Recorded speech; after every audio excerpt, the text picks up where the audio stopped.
अरे मियाँ, ये जबरदस्ती कागजी शेरों ने डरा रखा है, वरना आम हिंदू दुश्मन नहीं है अजान के, आम हिंदू दुश्मन नहीं। आज भी हमारी मस्जिदों के बाहर अपने बीमार बच्चों को लेकर आते हैं। उनके ये एहसासात हैं, उनके ये जज्बात हैं कि अल्लाह के नाम पढ़ करके ये नमाजी निकलते हैं, दम करेंगे, शिफा हो जाएगी। और मैं कहता हूं अल्हम्दुलिल्लाह, तुम आओगे, पाठ पढ़ोगे, दुश्मनी लगाने की बात करते हो। चंद दिन अनजान लोगों को भेजो और करने दो, 40 दिन गुजरने दो, फिर देखो। हम तो अकीदा ये रखते हैं अजान पढ़ने से पागल अच्छे हो जाते हैं। हाँ, जिन्नात भाग जाते हैं, शैतान भाग जाते हैं। हमारा मुअज्जिन पुकारता रहेगा, एक दिन तुम्हारा भी शैतान भागेगा। खौफ, इसलिए मेरे अजीजों, आला हजरत का वो शेर हमारे हौसले बुलंद करता है। आपने फरमाया था, खौफ ना रख रजा जरा, तू तो है अब्दे मुस्तफा। खौफ ना रख रजा जरा, तू तो है अब्दे मुस्तफा, तेरे लिए अमान है, तेरे लिए अमान है। हमारे लिए अल्लाह के हबीब सल्लल्लाहु अलैहि वसल्लम की मोहब्बत काफी है। अजीजान गिरामी, मैं जो बात अर्ज कर रहा था मुख्तसरन अंदाज में सुनो। हुजूर पाक सल्लल्लाहु अलैहि वसल्लम की मजलिस है, हज़रत उमर फारूक भी उसमें बैठे। मेरे आका सल्लल्लाहु अलैहि वसल्लम ने ये जिक्र किया, कब्र के हालात बताए।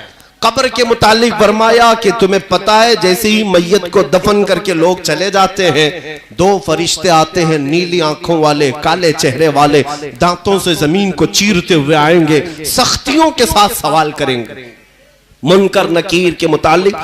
हुजूर पाक सल्लल्लाहु अलैहि वसल्लम इरशाद फरमा रहे थे, सहाबा की महफिल है और वो सवालात क्या करेंगे, तुम्हारा रब कौन है, तुम्हारा दीन क्या है, और तुम मोहम्मद सल्लल्लाहु अलैहि वसल्लम के बारे में, हुजूर पाक सल्लल्लाहु अलैहि वसल्लम के बारे में क्या कहते थे। ये तकरीबन सारे मुसलमानों को मालूम है, कब्र में सवालात होंगे, पता है ना। हुजूर पाक सल्लल्लाहु अलैहि वसल्लम जब ये बयान कर रहे थे, वो फरिश्ते जो होंगे बड़े सख्त किस्म के होंगे, उनकी जो शक्ल है वो बड़ी हैबतनाक, निहायत काला चेहरा, नीली आंखें, लंबे दांत, ये उनकी जो शक्ल बताई गई हदीसों में। कहा कि वो डरावनी शक्ल होगी, उन्हें देखना भी एक बहुत बड़ी सब्र आजमा लम्हा होगा। हुजूर पाक सल्लल्लाहु अलैहि वसल्लम ने हजरत उमर से पूछा, उमर जब तुम कब्र में जाओगे और वो फरिश्ते आएंगे तो क्या जवाब दोगे, जवाब क्या दोगे।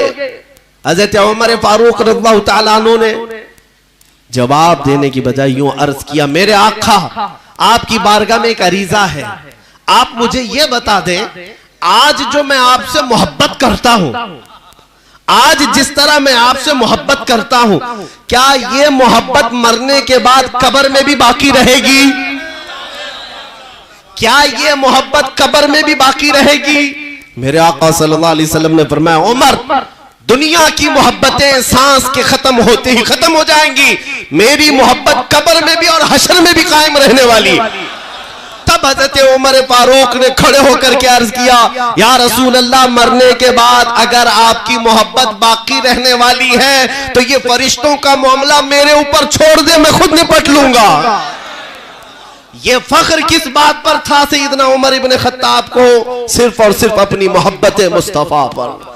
इसलिए मैं कहता हूं मुसलमानों, अगर सैयदना उमर फारूक रज़ियल्लाहु ताला अन्हु ने ये हमें जज्बा दिया है कि रसूल पाक की मोहब्बत है, तो कब्र के फरिश्तों से भी हम निपट लेंगे, जवाबात दे लेंगे, क्योंकि मेरे आका की इनायत साथ होगी। तो फिर अगर दुनिया में तुम्हारे अगर ये इतना यकीन हो जाए कि मेरा दिल सिर्फ और सिर्फ धड़कता है मेरे मुस्तफा के लिए, तो कब्र में फरिश्तों को जवाब देने की जब हिम्मत है, तो यहाँ के वक्त के तागूती ताकतों को मुकाबला करने की हिम्मत क्यों नहीं आ सकती।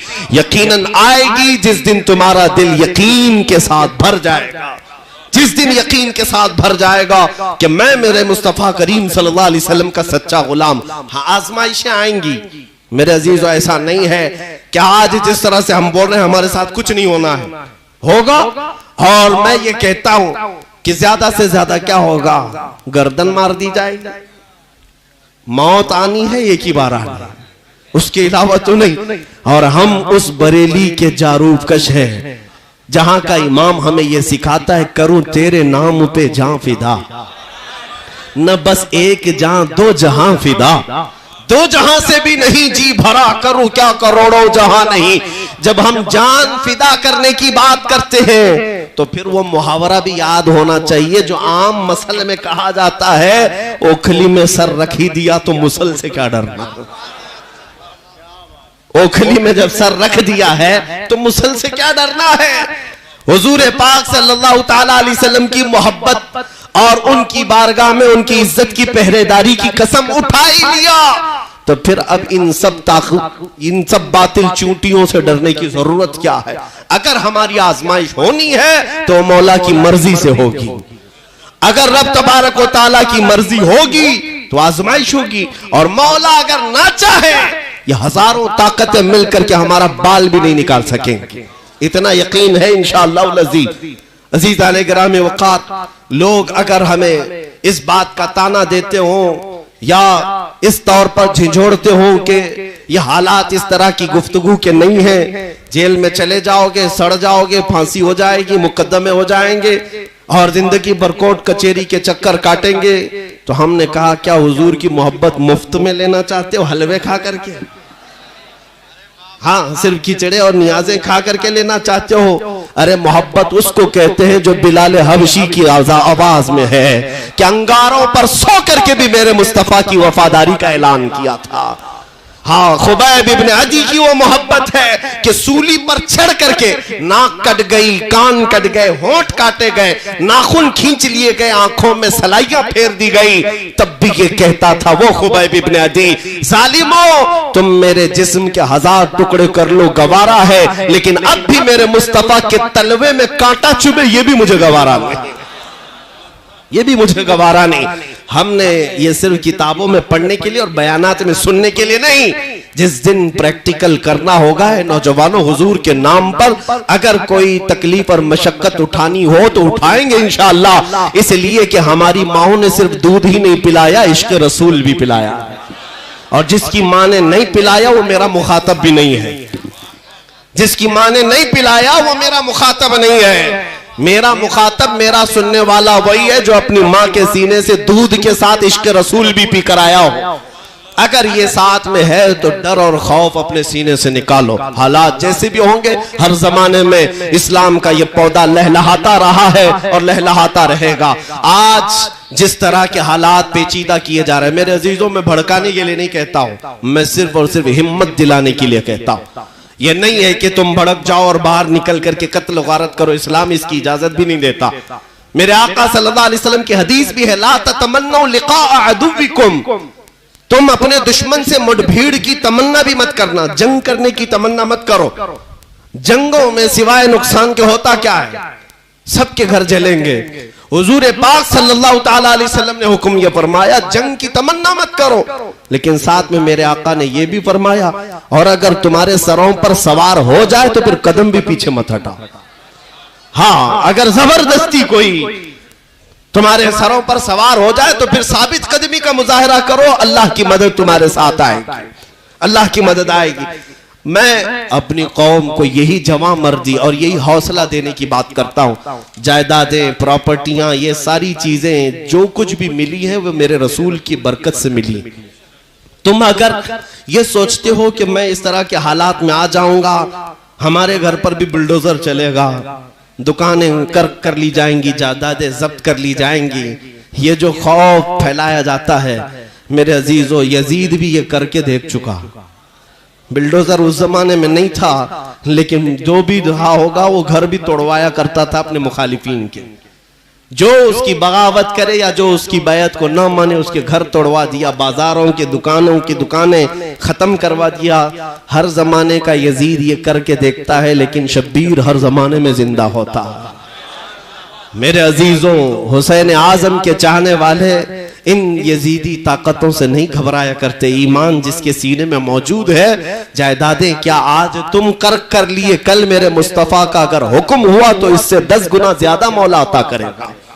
इंशाअल्लाह दरवाजे खुलेंगे, इस बात का खौफ ना रखो, डरो मत। इसीलिए मैं ये भी कहता हूँ, मौलाना साहब ने अभी नकीब इजलास ने जो कहा था उस पर मैंने कहा था कि तलवार उठ जाएगी और समझौता नहीं होगा।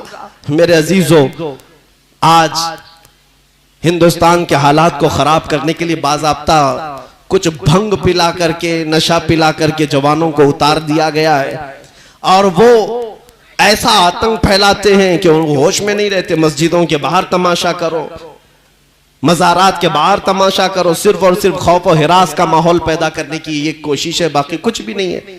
और ये भी मैं आपको बता दूं कि इनमें कोई सीरियस नहीं, ये सब राजनीति खेल है, पॉलिटिक्स चमकाना है, इसलिए कि अच्छी तरह समझ चुके जब तक ये हिंदू मुस्लिम नहीं करेंगे अब कोई मुद्दा ही नहीं है।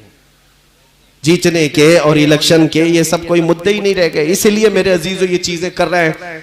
लेकिन मैं उन कीड़ों से बार बार ये कहता हूं, तुम तलवारें उठा उठा करके मस्जिदों के बाहर लहरा लहरा करके डराते हो, उस कौम को डरा रहे हो जो 1400 साल से करबला सुन रही है। हमें इस बात का वो नहीं है, लेकिन अजीजा ने गिरामी वक़ार, आपको सब्र रखना है। इंशाअल्लाह अज़ीज रात के बाद सुबह को तो होना ही है।